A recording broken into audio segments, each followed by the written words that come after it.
السلام عليكم ورحمة الله وبركاته. الشماعة هركفوني كم جرتو هردفتن كني كنين channel أفريقيا سامسونج جرتين هردفتن إيجا نجني كني بقى جرتان هندا تسمع كابو توليجا هردفتن كني برنوتا كني كنارات بولي تلبينا جرا إيجا برنوتا كني كنار كيساتي حالا سوفتوير بيلبلا كيساني كان أما أمتي ديب أبديتي سنجافتو وفراتي دابورن نيتان سنكرسا همت عمر فيديو كانت تلا وچورا نفانا تراس نجدا إيجا هردفتن كني چورا duraan dursatti jechuudha wani tokko asirratti isiniif barbaadu gaafii kana yeroo hedduu keessan deddeebi'ee na gaafate jechuudha na gaafatame yookiin ammoo gaafatame jira jechuudha deebii kanaaf sooftiweeriin kenna amma ammatti abdeetii nu gaafata yookiin ammoo bulii har'a yoo abdeet goone gaafa bulii 15 yookiin ammoo 7 akkasitti amma ammatti deebii abdeetii nu gaafata fallisaa maali akkamitti ofirraa dhaabuu dandeenya namoonni jedhanii na gaafatanii jiru sababa kanaaf gaafii kana isiniif dhiyeessee jechuudha sooftiweerii abdeetiin gaariidha abdeet godhuun baay'ee murteessaadha iyyuu garuu ammoo akkaataa wanti deddeebiidhaan namni na gaafateef viidiyoo kana akkamitti akka isin ofirraallee dhaabuu dandeettan isinitti agarsiisuudhaaf viidiyoo kana qabadhee dhufee jira jechuudha hamma xumura viidiyoo kana daawwachuudhaan nafaana tura kanneen jalqabaaf gara chaanal Afrikaa Samsung haaraa dhuftan ammoo barnoonni keenya tole YouTube irratti chaanal Afrikaa Samsung jechuudha maqaa Afrikaa Samsung jedhu kana barreessuudhaan subscribe godhaa akkasuma jechuudha mallattoo beel icon kanatti al tokko cuqaasa sana booda jechuudha asirratti isarraa olii ol kan irratti guutuudhaan viidiyoo nuti saraa galakkifnu akka daddafee isin bira qaqqabu taasisaa yookiin ammoo isin bira ga'u taasisaa viidiyoo keenya kan daawwattan yoo jaalattan laayik godhaa hiriyoottiin keessaniifis qoodaa isin jedha gaafii ishee qabdan koomanti irratti nuuf kataba egaa hortuun jechuudha soofteera keessan kan ammatti deebi'ee abdeetii isin gaafatu yookiin ammoo jechuudha haaromsu isin gaafatu akka inni ammatti deebi'ee abdeetii yookiin ammoo haaromsu isin gaafanne taasisuudhaaf maal gootu siitingi bilbila keessan irra ni galtu siitingi bilbila keessan irra galuudhaan karaa lamaan galtu tokko karaa gubbaa kanarraa jechuudha as jechuudha asirratti mallattoo icon yookiin ammoo icon siitingi irratti al tokko cuqaasuudhaan asirraa ni galtu inni biraa ammoo jechuudha as iskiriin bilbila keessan irratti icon argamtu kanatti al tokko cuqaasuudhaan siitingi bilbila keessan irra haala kanatti ni galtu sana booda jechuudha jala irraa gara oliitti haala kanatti ol harkiftu asirratti sooftiweer abdeet jedhanii argattu mallattoo waayifaa tun haala kanatti yookiin ammoo auto download over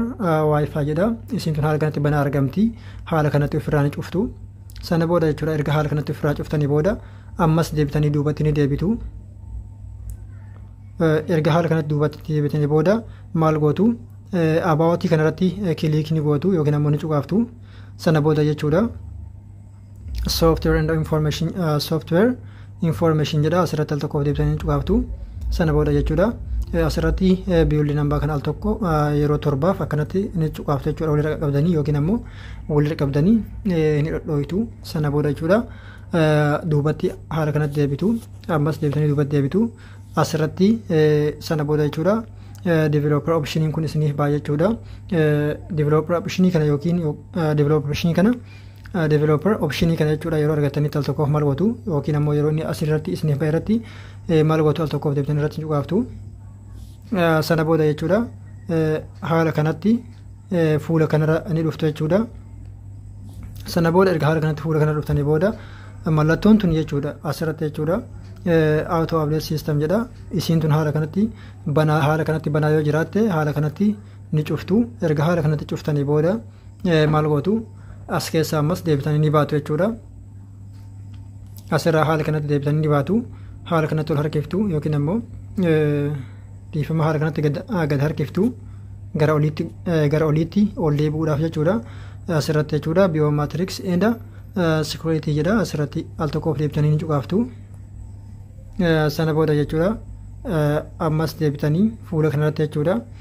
security and update kana ni argattu al tokkoof deebitanii irratti ni cuqaaftu okay kiyya kun registering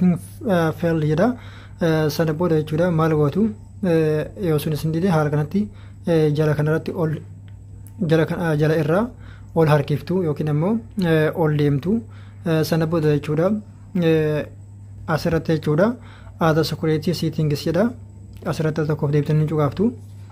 sana booda jechuudha fuulli kun haala kanatti isiniif banamaa jechuudha erga fuulli kun haala kanatti isiniif baname fuula kanarratti jechuudha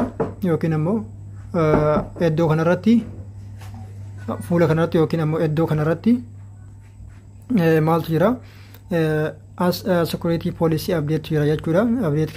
kan jedhutu jira. As mallattoon oonii tun haala kanatti banaa jirti yookiin ammoo banamtee argamti. Mallattoo sana haala kanatti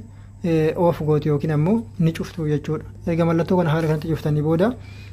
xumurtanii jirtu yookiin ammoo updatein software bilbila keessanii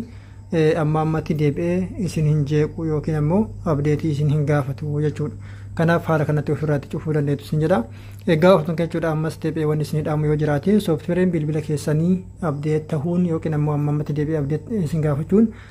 wanta hedduu bilbila keessaniif gaariidha yookiin ammoo bu'a qabeessaadha jechuudha. Softwaren update tahuun inumayyuu baay'ee filatamaadha. Filatamaadha jedhee yaada jechuudha akka nama tokkooti yookiin ammoo jechuudha akka nama bilbila qabatee bilbila harkaa qabu tokkotti jechuudha. Softwaren bilbila keessanii sun update ta'uun baay'ee murteessaadha saffisa bilbila keessaniitii fi wantoota garaagaraa jechuudha. Waan hedduuf jechuudha baay'ee murteessaadha. Kanaaf osoo ofirraa cufuu baattanii yeroo inni update isin gaafatutti option update gootanii bilbila keessanitti fayyadamtanii santuura gaariidha yaada. Kanaaf jechuudha hunduu akka filannoo abbaati. Haala kanatti isin ofirraatti cufuu dandeettan. Egaa hordoftanii jechuudha barnoonni keenya kanaaf qabannee dhufnu fakkaata. Hanga barnoota biraatiin deebinuu geenyutti waan nu daawwattaniif galatoomaa yeroo gaarii isin haa ta'u.